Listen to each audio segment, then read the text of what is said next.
Don't you love this title? It's called Dear Diary. It's a new paper collection from our friends at Mintay. And as always, we have 12 by 12. This is printed on a cardstock.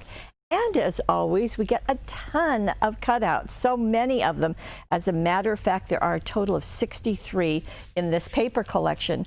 Now, you're going to get 2 of each of the papers I'm about to show you, and I love this. Books, typewriter, birds, flowers, just a great mix. You even have text in the background.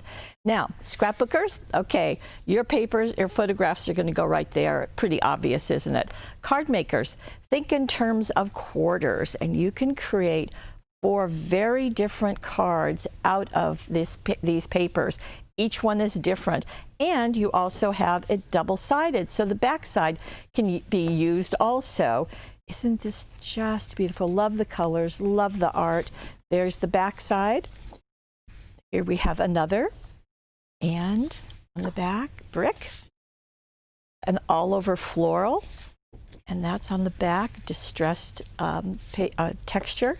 And then we have several just postcards and ledgers and so forth. Very fun to use. And there's the background, good strong contrast.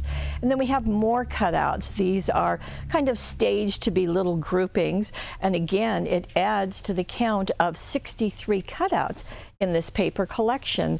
Dear Diary, I'm sure this is going to be something that's very, very popular.